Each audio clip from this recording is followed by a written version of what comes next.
Yo, what is up, Hoophead Nation? It's been quite some time. This is Eddie Aparicio and Anthony Tuan Corral, also known as the Cisco Kids, and this is Buzzer Beaters.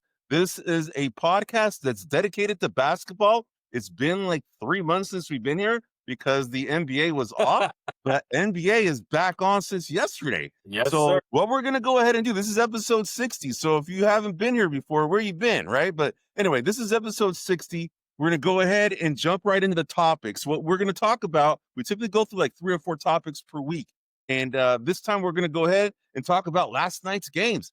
The first of all is the Rockets and Thunder, and then the Warriors and Lakers. We actually got treated to 2 good games last night. We're going to go through that, give you our kind of observations and thoughts. And then we're going to talk a dovetail into the Warriors, right? This is our team. This is you can see in the back, my little logo back here. We're Warrior fans. We're both from San Francisco. Yeah. The Warriors is who we love. And, we're going to essentially kind of change the way our podcast is. We've been primarily kind of covering all of the NBA. We're still going to do that, but we're always going to have a segment about the Warriors every week, right? Because this is our thing. Yeah. We're Warrior fans, and I know there's a lot of Warrior fans out there. I know a lot of you are pretty interested to see what happens with this team, given that they're a bunch of geriatrics, but this team actually looks pretty decent, man. All right. And then the next thing is we're going to talk about some of the predictions. Every year, the last couple of years that we've been doing this, Tuan and I have been going through conference seedings. We're going to go ahead and give you our predictions. We're also going to give you our end of the season award predictions. Tuan and I kind of compete on things all the time. And that's what, and then we also have this, the last thing is the rookie fantasy league. We drafted 5 players from this rookie class, and then we kind of created our own fantasy league, and we're going to kind of go over that a little bit. It's not a long segment, but it just kind of gets kind of the juices, the competitive juices between us. But anyway, before we get into it, bro, how you been, man? What's happening, man? I've been good. It's of a crazy summer. Been working on the house a little bit, doing some remodeling in the kitchen. I may have mentioned this in the past. Been building like a little bar in honor of my mom, in the backyard. So I kind of did a grand opening on that over the summer. My daughter, who was living in LA, moved back home. So she's been in the house.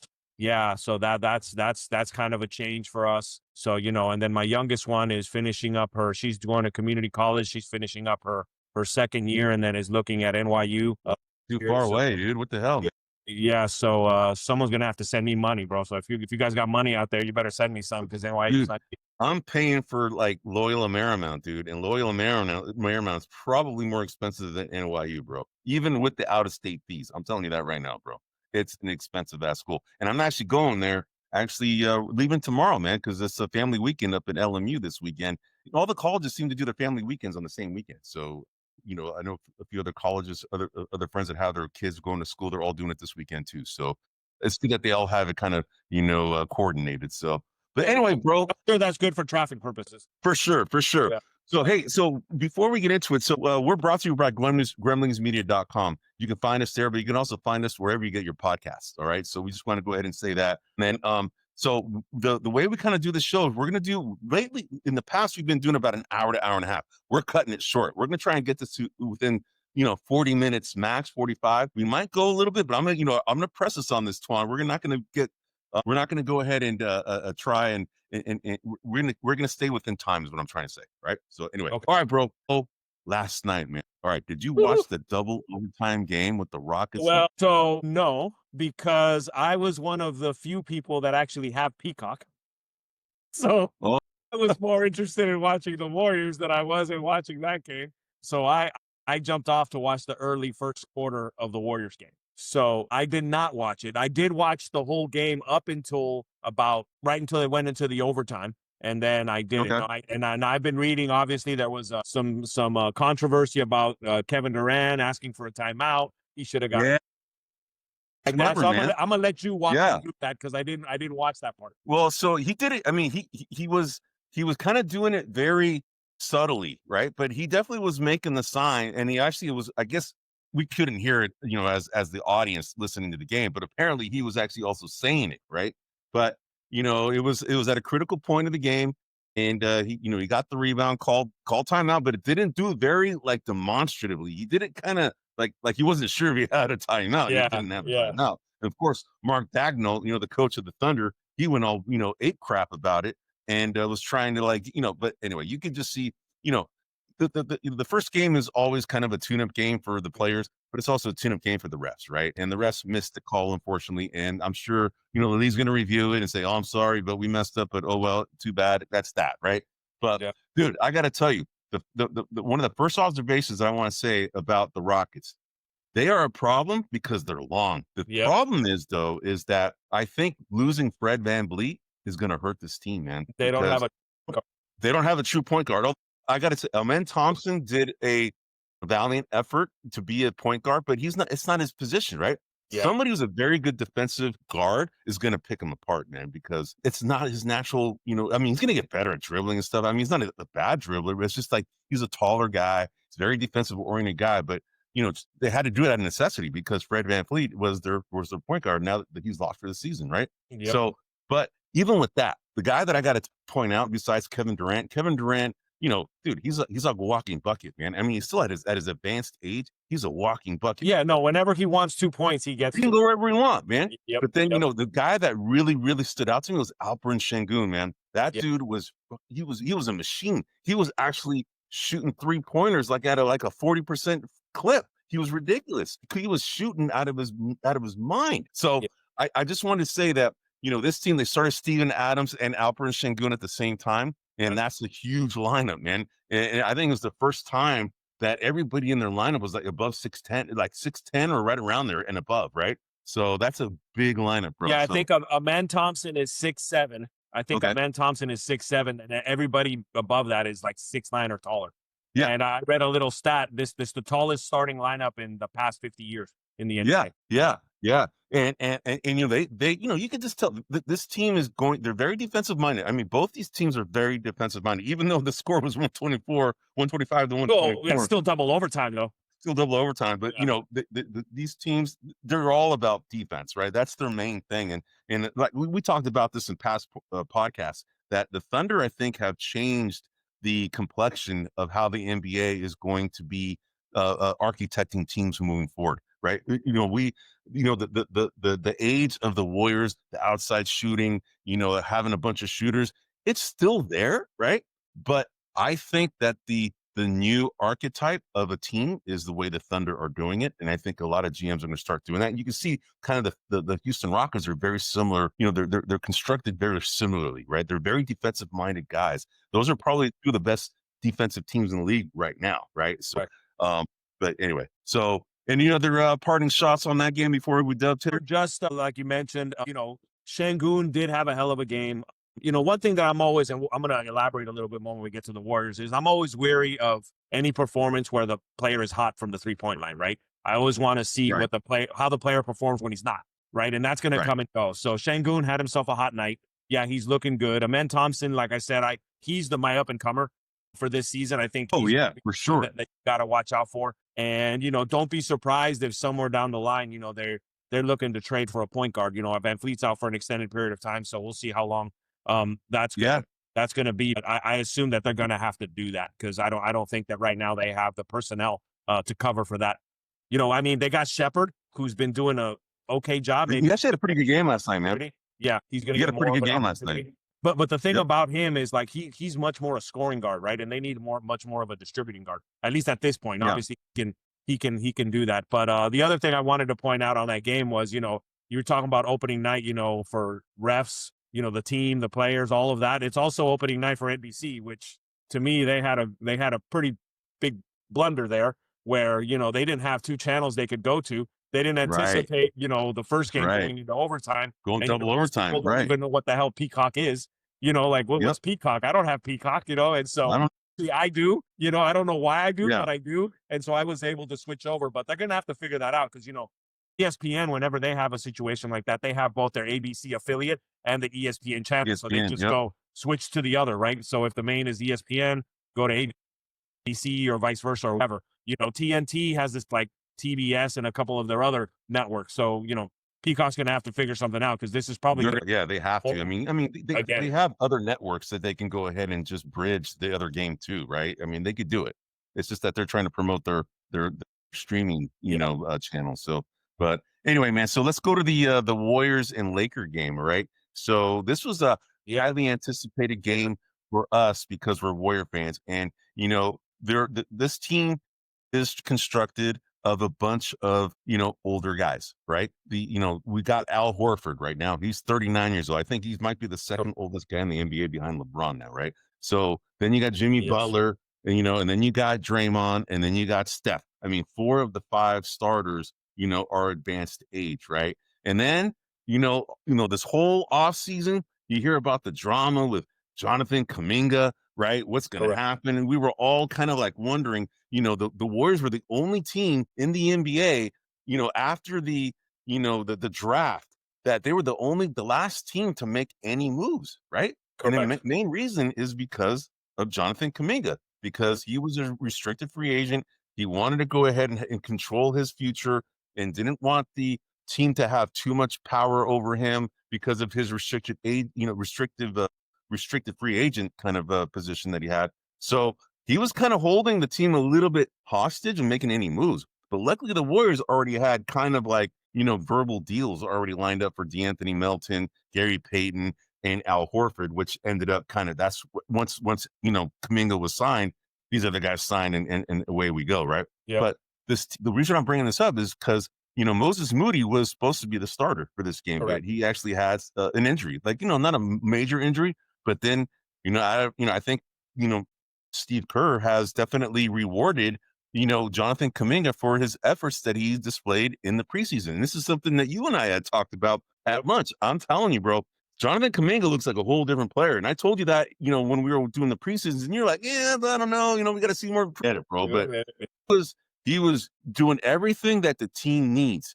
And I got to say, man, if we get this version of Jonathan Kuminga moving forward on most nights, the Warriors are going to be a tough out, man. They're going to be a problem. And as a matter of fact, before we even get into that, I want to get your take.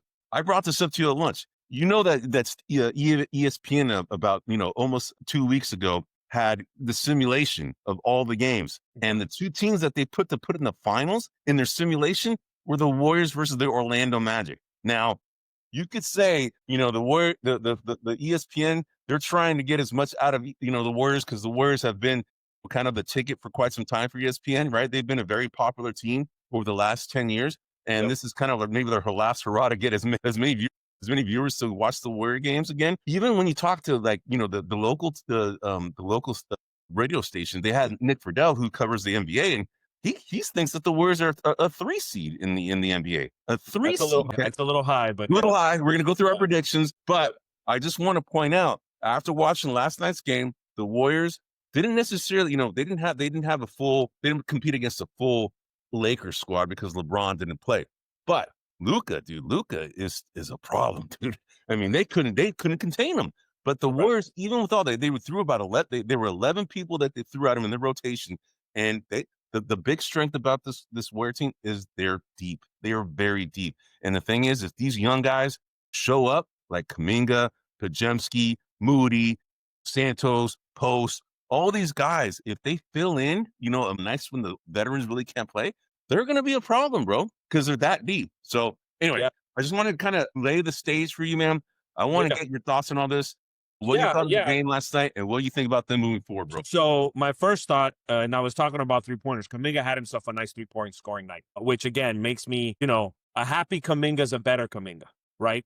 I want to see a less happy Kuminga. So, but I agree with you. He looked very energetic, very lively. One play that stands out to me is he broke down the defense, came in to score, and he dishes it off to Al Horford for an easy layup. That's something that is a growth for him. So there was, I saw him fighting for rebounds. I think he had 9 rebounds. Some of them weren't gimmies. Some of them were rebounds that he actually fought for. So there was a lot of good things about Kuminga. The one thing that I will say that was bothering me now, he was guarding Doncic for the majority of the night. Of the game. So I will give him a slack. But dude, he needs to move his feet on defense. His feet are like really lazy on defense. He's swiping a lot with his hands. He's reaching a lot. And so I just need him to move his, when Kuminga gets by him, he's like chasing, or when Doncic gets by him, he's like chasing Doncic. Yeah. And what I'm trying to do is just stay parallel with him, right? Yeah. Mirror him down the court. And he has the quickness to do it. Yeah. And he has the quickness to do it. It's just that, dude, it's opening night. He'll figure it out. No. I'm nitpicking. He had a real good game. You know, you and I have talked. I don't know if his team defense will ever be there, but his individual defense should be something that he could shine in. And these were situations that I was looking at, you know, because he's a fast player. At least offensively, he's got a very quick step. So he should be able to stay ahead of these defensive players. The other observation that I will say is, you know, when Moody comes back, based on last night, my recommendation or if I had a vote in this situation is that Moody replaced Podz, not Kuminga. Right. So it's, You know, I agree with you. I agree yeah, with you on that. yeah, I agree yeah. with you. Podz is having a hard time. He's pressing, man. He's Yeah. pressing. You could tell he's not Yeah. relaxed anymore. He's pushing, you know, he's kind of like the way Kuminga was a couple years ago, right? He's kind of pushing, you know, he knows he knows he's good, but you know, he knows that he's got a contract coming up, but he's not letting the game come to him now. That's what he was doing before. He was letting the game come to him. And you know, he played in a system that, you know, has a Steph Curry, has a Jimmy Butler, where the weight of scoring isn't necessarily on his shoulders. He just has to do all the dirty work. And now he just seems to be pressing. It's not, it's the game's not coming to him, man. But I agree with you. I think Moses Moody might be the guy that would replace Podziemski, and then that maybe will motivate Podziemski to do all the things that now Kuminga's doing, right? So now the big thing is, you know, in that lineup that they started, you know, Draymond started as the center. And I know for a fact that Kerr's not going to want to do that a lot. Right? Yeah. So that means Horford's going to start some games. So when Horford starts, does that drop Kuminga from the starting lineup? Is it either Horford or Kuminga in that type of situation? Or is it, you know, basically you only have two pieces, right? It can either be Moody or Kuminga, right? That Horford replaces one or the other. You know, Jimmy could slide up to the 2, Kuminga at the 3, Draymond at the 4, and then Horford at the 5. Right. That's one way. Or you drop Kuminga for Horford, and then now the same kind of what I just described with Moody at the 2. So we'll see. We'll see how that goes. You know, you and I had a conversation about Buddy Hield. He had a good game last night. Really good game last night. He was hot. You know, one thing to note too, I guess they released Seth Curry. Maybe it's some sort of salary cap thing. Yeah, it is. They're going to resign him.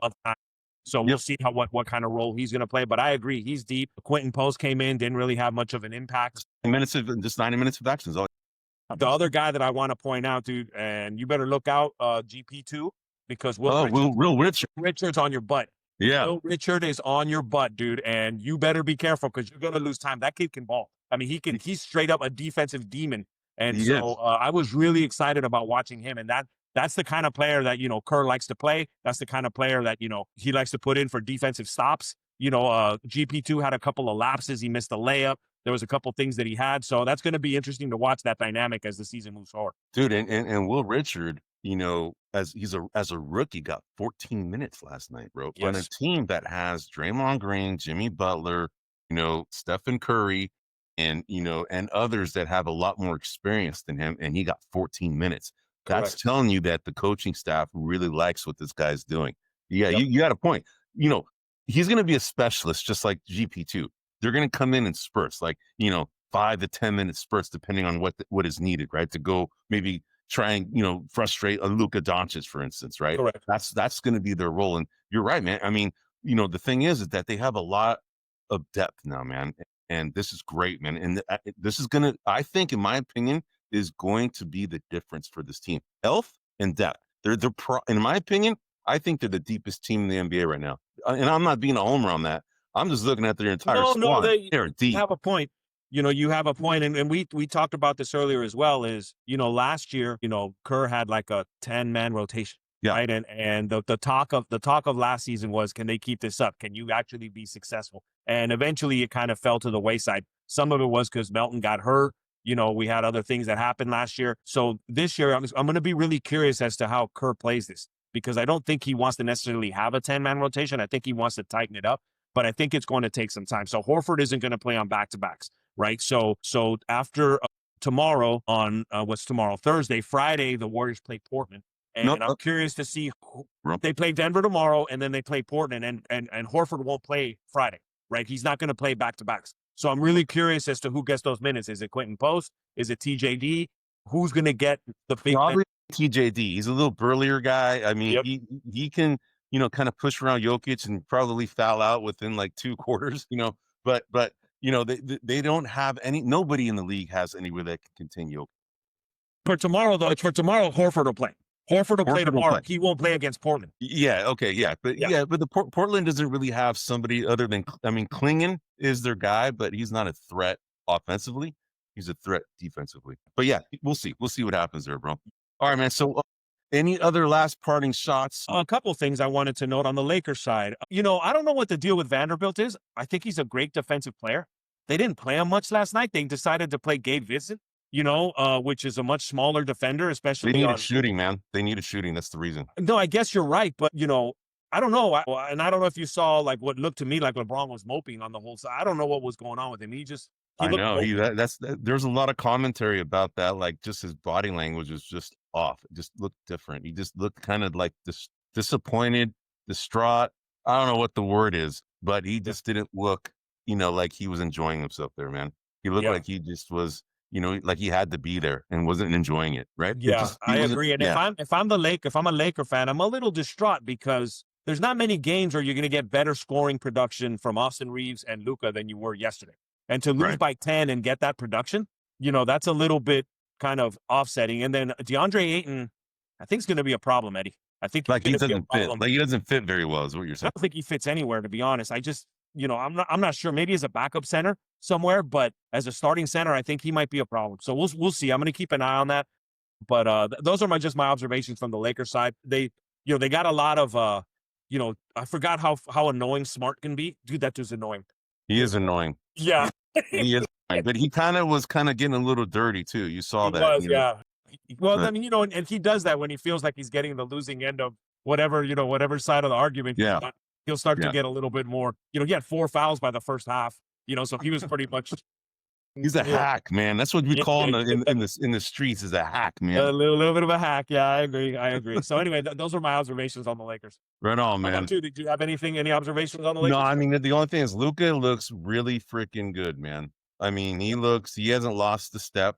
He hasn't lost the strength. He played a lot of minutes last night. He was out of gas at the end. But even towards the end, he was still making incredible shots. The guy is just an incredible shot maker, man. And he just looks really good, man. That's all I gotta say. So when LeBron gets back, whenever he gets back, we will be able to kind of really measure how good this Laker team is really going to be, because those two guys together could be a problem if they know how to play with each other. I think they do. Yeah. But they need a shooter. Gabe Vincent can shoot.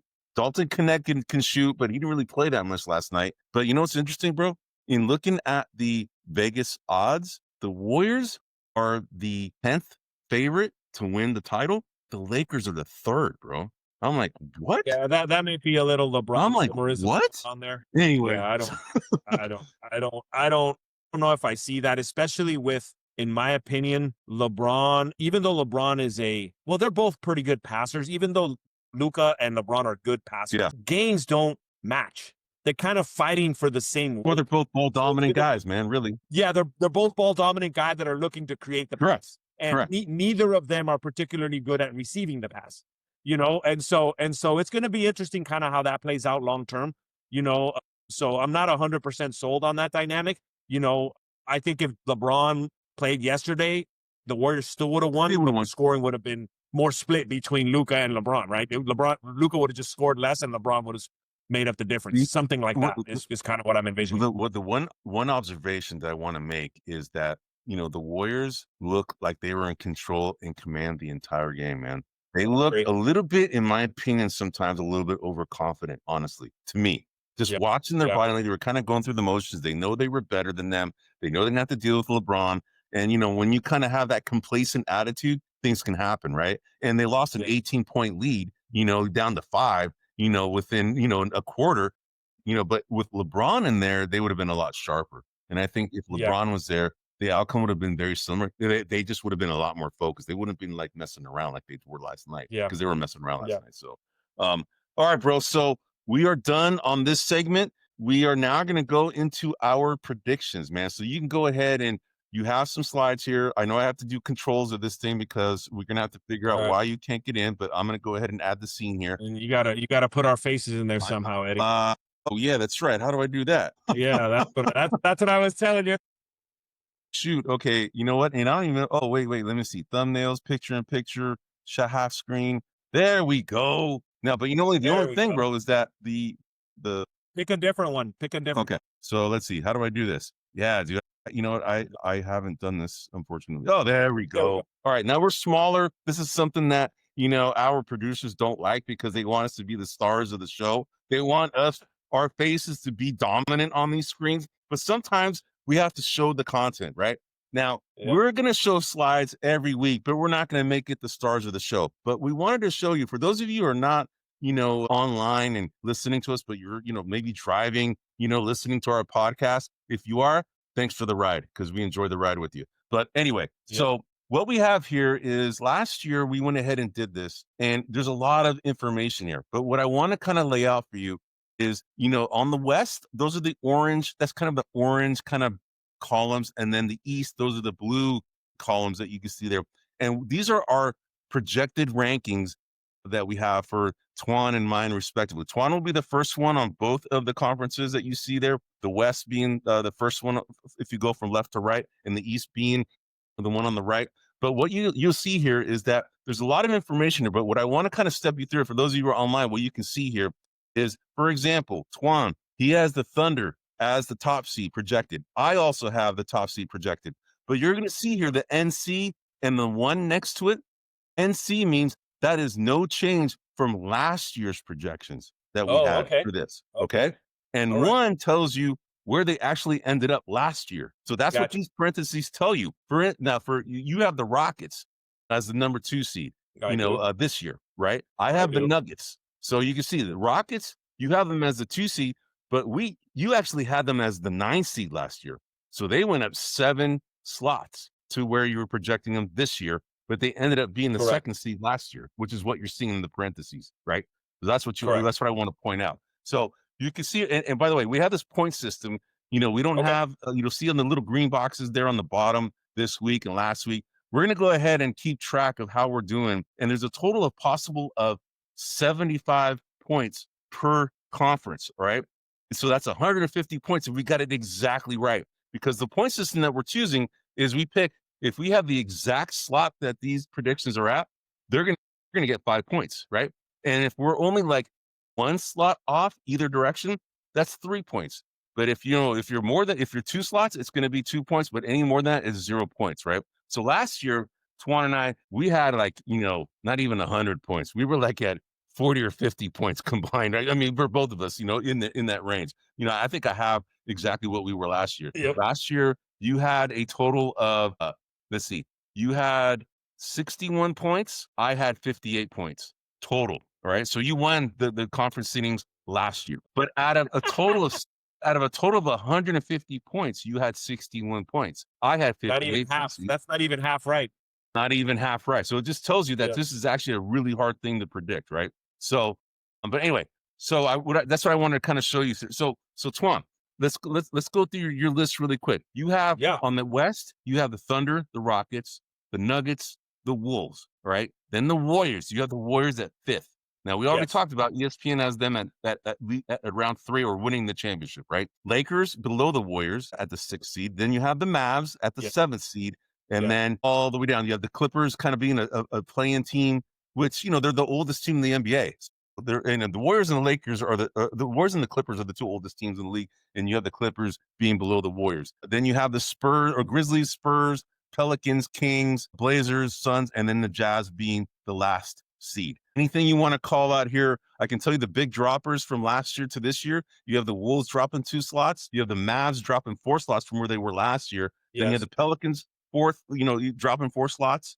And then you also have the Kings dropping 6 slots. Very interesting.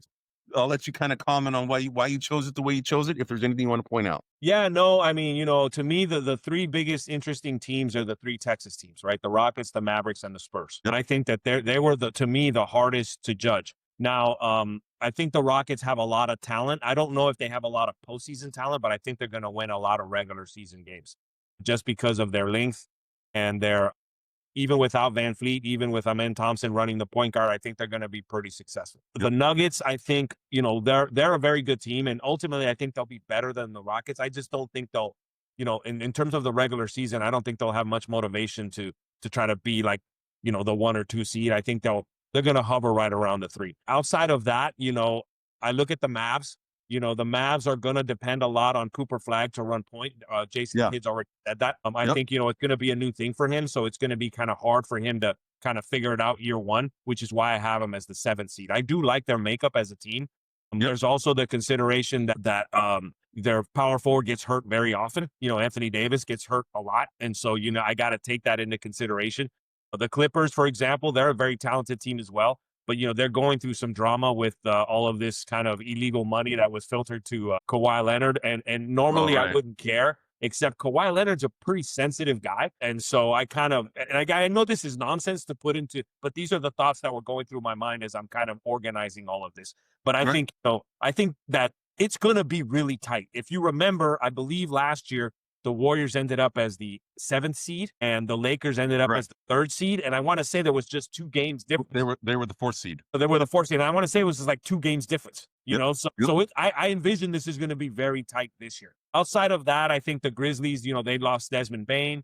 So I think that's going to hurt them. I think the Spurs, the Spurs can be a shocking team. Outside of that, I don't see the Pelicans being much better, the Kings being much better. The Blazers, I think, will be good, but I could maybe have put them above the Kings and the Pelicans. I just kind of show me type of situation for me. And then the Suns and Jazz, I just don't think they're going to be that great. Yeah, it's interesting as I was looking at our West standings, comparing ours, to each other. We have the same for the Thunder, right? That's kind of a no-brainer. Then we also have the same for the Wolves at the 4th seed. We both picked them to be at the 4th seed. We also picked the Spurs, both of us, at the 10th seed. Yes. And then we both picked the Jazz as the last team in the West, right? Other than that, there are, you have the Mavs finishing below the Warriors. I have the Mavs finishing above the Warriors. You have the Clippers below the Warriors. So do I, but only by 1 slot.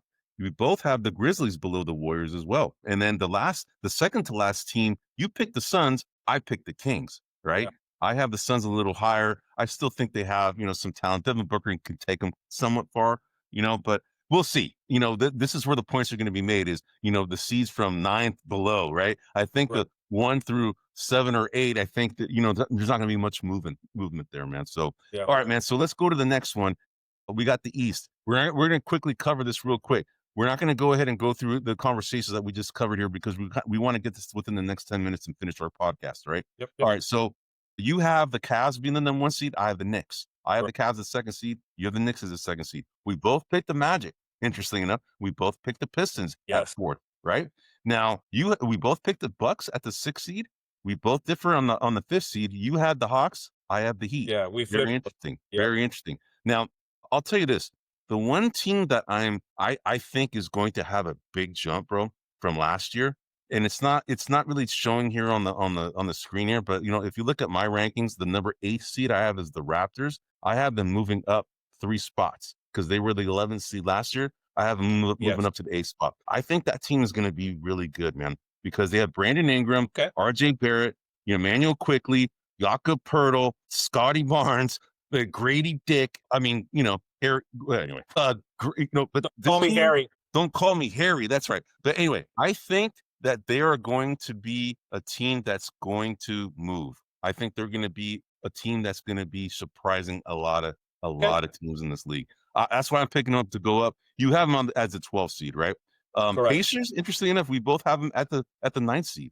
Very interesting. Yep. We have them similar, like, the 10 or 11. The Celtics, we also have them kind of going low too. You have them at 10. I have them at 12. The Nets, you have them at the very bottom. I have the Wizards still being at the very bottom, but the Hornets being the 14th seed on for both of us, right? But these are our predictions. We're going to go ahead and show you, our progress throughout through each show. It's going to be a quick little cover. Just going to kind of want to see how we're doing. We tried to make this as a contest last season. We wanted to kind of have you guys participate and post, but nobody posted. It's all right. You can just enjoy our banter on how we're covering this stuff anyway. There you go. All right, bro. Anything we want to cover before we move on? No. I think we're good. We got the groundwork here, and we'll follow it. Probably once a month. Okay, cool. So that I should have put that little thing right there, but we're gonna move on to the next one. All right, we got end of season awards, man. That's the next slide. All right. So this is what we had last year. Again, what we have here, if you see there's two tables, there's one on the right and there's one on the left. The one on the right is what our predictions were for last year, right? Now, I ended up doing better than Twan on that only because I had more votes, right? Combined for most of these things.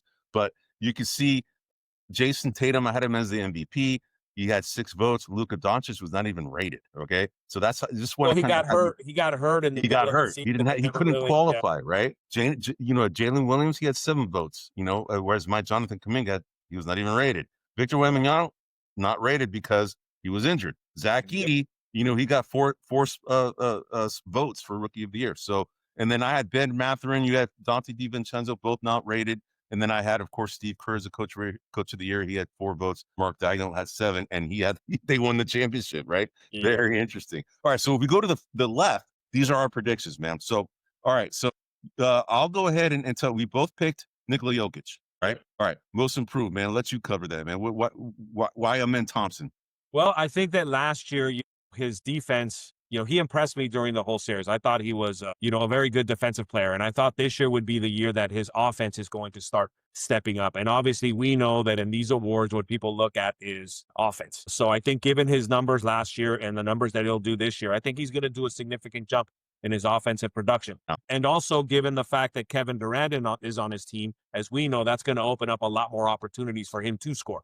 Right. Because there's going to be defense focused on Kevin Durant, which is why I picked Amen Thompson. Okay, interesting. I picked our boy Harry. Okay, yes, Harry Grady, whatever. Grady, his last name. Anyway, Dick. All right. So I have that's a surprising pick, right? And I'm only picking it because I think he's an up and coming player. He's not necessarily starting. I think he kind of gets spot starts, but he's actually, he's a good player. And I think he's going to just show out. Like, it's kind of like the theme of what I was trying to say is that the Raptors, I think, are going to be a team that's going to move up quite a bit compared to last year. So I kind of think he's going to be kind of the one of the main ingredients of that rise. So that's why I picked him as a most improved. That makes sense. You're supporting your other pick. Yeah, that makes sense. Yeah. So then Victor Wembanyama, we both picked. All right. So we both picked the same MVP. As long as he doesn't get hurt, dude. As long as he doesn't get hurt, right? And supposedly he grew like another 2 inches, man. Did you hear about that? He's like 7'5", 7'6", or something like that. Anyway, okay. So now Rookie of the Year. Now this is, Cooper Flagg is gonna, he's odds on. But you pick, So I picked Dylan Harper, but I gotta tell you, the other guy who showed out tonight, dude, is VJ Edgecombe. That dude looks good, man. Yes. I mean, I was contemplating him, but I'm gonna put Dylan Harper. The only, I think the Spurs are not gonna start him, but I think he's in a good situation to flourish. But I think Cooper Flagg, honestly, is probably the odds-on favorite if he doesn't get hurt, just because he's the point guard on a team that's already pretty good, right? So I think that's a good pick, man. I just didn't want to pick it because I just wanted to be different, bro. No, that's fine. Ace Bailey was someone that was thrown around in my head. Considering that, okay. Production games and yeah, so well, I mean, this is a numbers situation, so he may have more opportunity than Cooper does, but we'll see in terms of score, in terms of scoring. But we'll see. Now, the interesting, 6-man, DeAndre Hunter I think he actually got some votes last year. So I think that's probably why you kind of put him in there, because he was actually considered for last year. I picked something completely out of the blue, just like I did last year with Benedict Mathurin, right? Yes.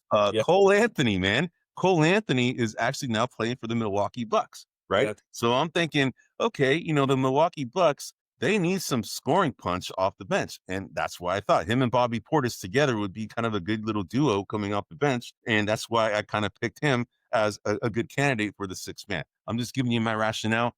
I know it's a total pie in the sky kind of like thing, but I just... No, I get it. Maybe I should follow suit and try to do something like that. I'm just genuinely picking who I think is going to win it. Yeah. You're picking some dark horses. No, there's valid reasons, but you're picking dark horse. Exactly. Yeah. And then the last coach of the year, I have Jamal Mosley of the Orlando Magic. I think that the Orlando Magic, I think, are a team on the rise, especially now with Desmond Bane on the team. Ime Udoka, dude, that's your choice. I think that's a good That is, and what's funny, Eddie, is I struggle with that a little bit because, obviously, given the whole fiasco that happened at Boston, I don't know from a media perspective how he's viewed, and I don't know if something like that would impact but purely on what I think Houston's going to do. And again, I want to be clear. I don't think Houston's going to win the finals. And I don't know how built they are for the postseason, but I think that they're going to have a hell of a regular season. And so that's why I picked Ime Udoka, because he's good. They're going to be second. They're probably not going to give it to Daigneault because, he just won a championship, and that those Yeah. things don't usually go to those type of coaches. You know, So that's yeah. why I picked him. But we'll see. It's really tied to how Houston does this season. Yeah, you get a lot of voter fatigue for this. I mean, Luka Doncic, Yeah. honestly, he had last year probably his best statistical year, and yet he didn't win. No, yeah, Jokic should have won last year. He should have won it last year, man. As great as SGA was, and he was great. Yeah, Jokic should have won. I agree.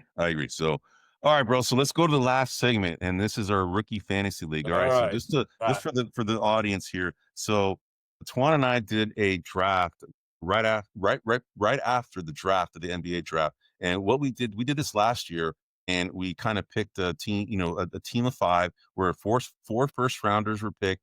Twan had first pick this year. He picked, of course, Cooper Flag. I picked Dylan Harper as that as well. But anyway, what we do here is we have kind of like our own fantasy league contest between us too. And, points are points. This is kind of the same kind of, for those of you who play daily fantasy sports, it's the same scoring system as FanDuel, where you get points are points. The rebounds are 1.2 per, and then you get 1.5 points per assist, and then you get 3 points for a block or a steal, and then -1 per.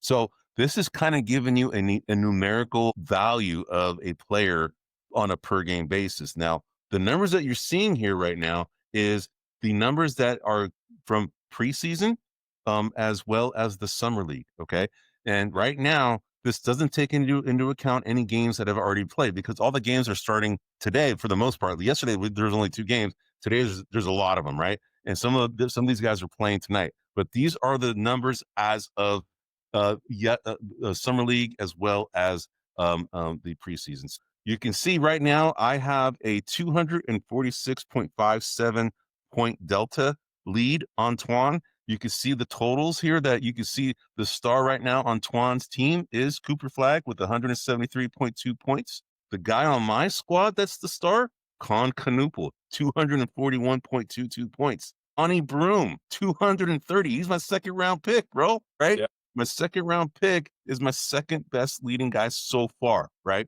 But we're going to see. I mean, injuries come into play here, bro, right? And, playing time comes into play. Playing time does as well. Right?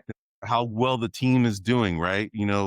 Some of these guys may not get their chance, right, to play more. But this is how it's going.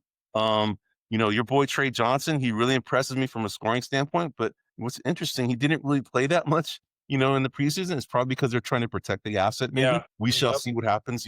But dude, Ace Bailey looks like a player, man. Yeah, he looks like a player, bro. So I think that's a good pick. Cooper barely played in the summer league, so that was. He only played like 2 games, right? Something like that for summer league, and then he played, some of the preseason. So, but anyway, so this is our rookie fantasy league. Any parting shots on this, bro? No. I'm just excited to get this going. I'm kind of looking at some of these names. I'm curious how much of an opportunity Harper's going to get at San Antonio. I think Don Canoopel will play quite a bit. Edgecombe will play quite a bit. We'll see how Murray, Boyles, and Broom. I mean, if Toronto's going to be going to make the impact, well, it's going to be interesting how that rookie plays into that.